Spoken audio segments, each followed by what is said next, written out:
picking up the girl? Should I be doing that now? Should you be picking up children? I don't know. Hi guys! Welcome to the How Not to Die Book Club live stream.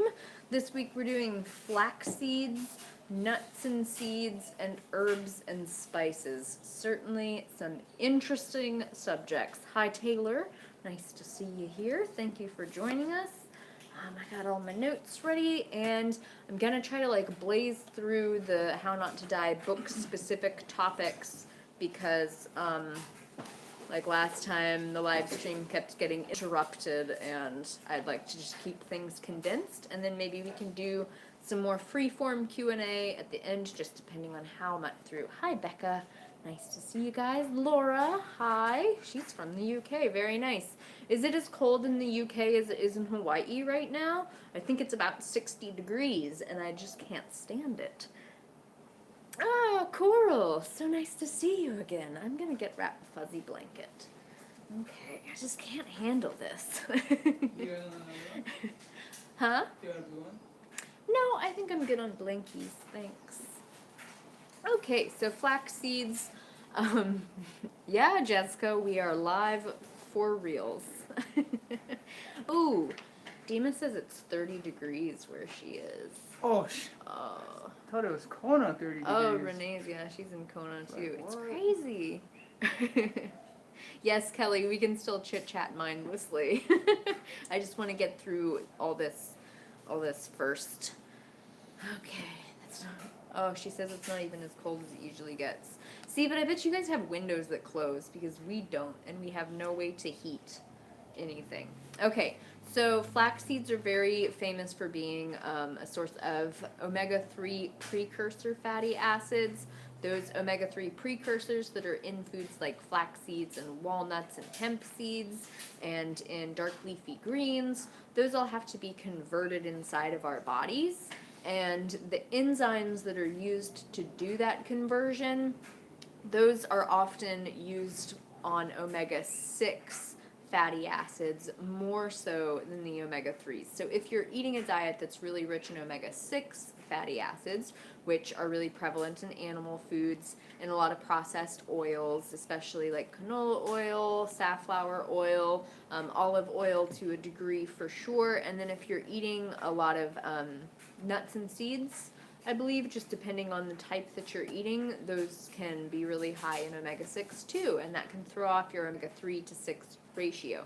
So you want to make sure that you have a ratio between like 1-to-1 or 1-to-4 at the highest. The average American apparently has a ratio of around 1-to-30, so they're definitely out of whack. But the great thing is that Dr. Greger in this book has talked about the benefits of flax seeds far beyond just their omega-3 capacities. So I know we talked about them in the breast cancer chapter and the prostate cancer chapter, and I think he's mentioned it a few other times before. Oh yeah, the blood pressure chapter.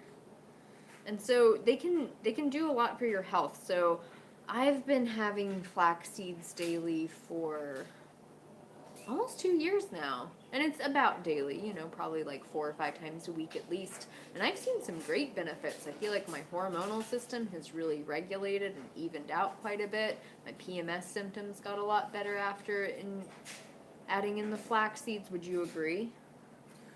Oh man, yeah, when I was eating it every day, I felt great.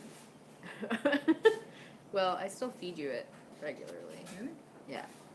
Yeah. No complaining. So, going back to the omega-3s right quick, as far as the conversion goes, women who are of reproductive age, so ladies like me, we are the best at converting omega-3 precursors into DHA and EPA, which are the form that we need, and that's just because if we were to make a baby, we would need a lot of those fatty acids, the DHA and the EPA, to be able to build a baby brain.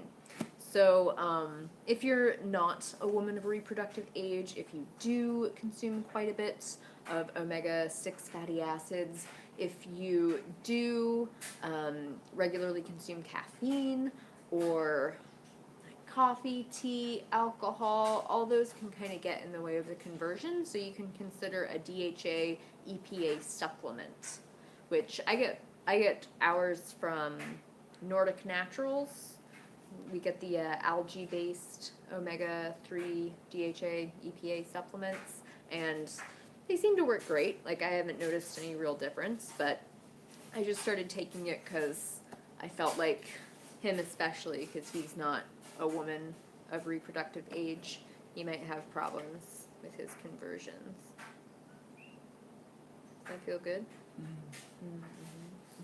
Mm-hmm. Okay. So flax seeds, I usually get mine from smoothies. I like to blend up my flax seeds and then dump the ground flax seeds into the smoothie. And I do opt for buying whole flax seeds. I get them from the bulk bin at my health food store, and then I use my spice grinder to grind those up and then pour them into my smoothie. Because if you just eat whole flax seeds, like, you'd have to chew them really, really well, and I think my jaw would get tired. You have to chew them to break them up for your body to be able to digest them and get access to those omega-3s. Otherwise, you're just going to end up pooping out a bunch of flax seeds, which I guess could be a way of propagating flax plants, if that's something that you wanted to be into, you know, like the raw foodists. Oh, goodness. Kira says it's 33 degrees Fahrenheit in the northeastern U.S. Oh, it's snowing where Sarah is. Dima says, I've noticed that whole plant foods have made my cycle almost effortless, whereas before I had all kinds of problems with cramps, aches, irritability, heavy flow, etc. Yeah, I would agree with that. Mine just like comes and goes now, and it's not too big of a deal, like not too many cramps or anything, and I definitely appreciate that. Kelly, yeah. I mean, there's just no reason to buy flax seeds if you're just going to poop them out whole. You know, don't spend your money on stuff that you just poop out whole, I think is a good message for all of life, right? So Dr. Greger does say that you can buy ground flax seeds that are pre-ground. I prefer not to. He says that, you know, because they have antioxidants, it can prevent the oxidation and stuff for up to a month. But I feel like ground flax seeds would probably be on the shelf for longer than a month, especially in Hawaii where they have to be shipped in and everything. So I just don't trust that, and I would like to have my flax as fresh as possible because I do want to avoid those rancid fatty acids. So that's how I feel about it. I also use the ground flax. Like, we used it, do you remember in the Breakfast for Dinner episode of Sexy Tablespoon when we made the flax egg with, the flax egg French toast, and then we even cooked it up. Yeah. I don't really like the texture of that, though. Really? Yeah. It's weird. It is weird. Sue says, aren't flax seeds full of estrogen? Yes, they're full of a type of estrogen, phytoestrogen, or plant estrogen, called a lignin. And phytoestrogens are capable of occupying human estrogen receptors, but they can't stimulate the receptor, so you don't have an estrogen-like effect from them. They can actually dampen the effect of your own estrogen, though, and since